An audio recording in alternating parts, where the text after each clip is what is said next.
Worker honeybees can sense infections in their queen, leading to revolt. When the results of Canada's National Honey Bee Colony Loss Survey were published in July 2025, they came as no surprise. According to the Canadian Association of Professional Apiculturists, an estimated 36% of Canada's 830,000 honey bee colonies had perished over the winter.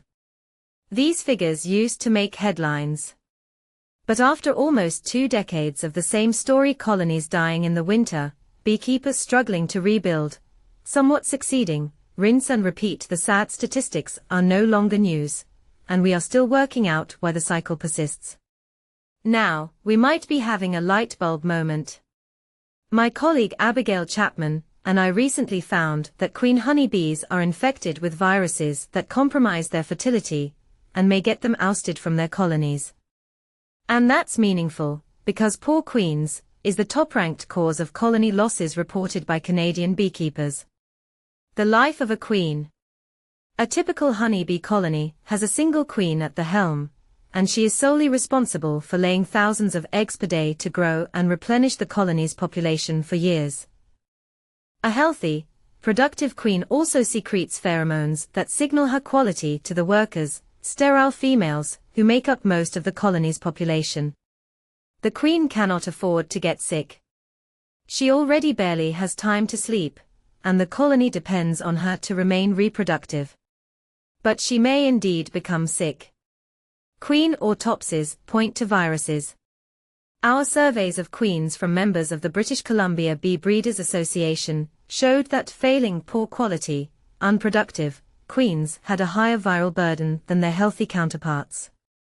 That is, they were either infected with more viruses, had more intense infections, or both. The failing queens also had smaller ovaries, a sign they could be less fertile. But this doesn't necessarily mean that viruses were the culprit, or that queens were sick, per se. They could have been failing for other reasons that also made them more susceptible to infection. So, Chapman designed an experiment to take a closer look. She infected queens with 2 common honeybee viruses, then measured the queens' egg-laying activity and the mass of their ovaries. Not only did the infected queens lay fewer eggs per day, they were less likely to lay eggs at all when compared with controls, at least during the monitoring period, despite all queens laying normally before the experiment. When we saw that the infected queens also had shrunken ovaries, just like the queens supplied by BC beekeepers, we knew we were onto something. In the apiary, too, infected queens had problems. The worse a queen's infection was, the more likely her workers were to begin rearing a replacement, a process known as supersedure. If the upcoming replacement queen reaches adulthood, she will normally duel any other queen to the death, mate and become the new conveyor of eggs. The worker's dilemma. Superseding colonies are over 3 times more likely to perish when compared with healthy colonies, in part, because there is no guarantee that the new queen will successfully mate. But from the worker's perspective, supersedure is a necessary risk. If the old queen is compromised, producing a new one is the colony's best chance at survival. Normally, the queen produces and secretes a retinue pheromone, a blend of at least 9 different chemical components that, among other functions, inhibits workers from replacing her if all is well. But if one or more of those cues is disrupted by a viral infection, that could act like a red flag, we reasoned, signaling to the workers that the queen can't lay her weight.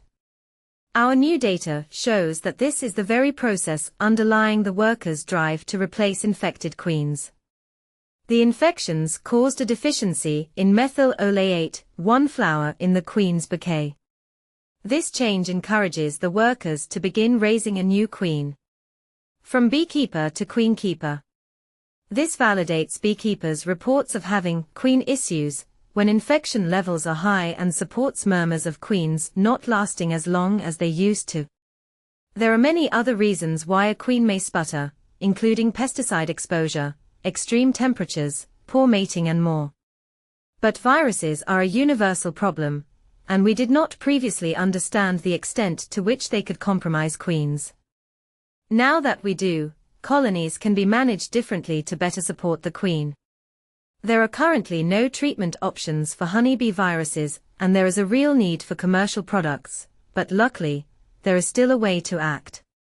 Viruses are spread and sometimes amplified by varroa, a parasitic mite that can thankfully be controlled. Varroa treatments, which must be conducted 2 to 3 times per year to keep colonies alive, already keep beekeepers up at night.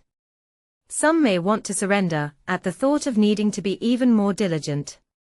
But until an antiviral is developed and brought to market, stepping up varroa control is likely the best defense for keeping queens healthy and bringing down colony losses. Pollination of our fruits, nuts and seeds will depend on it.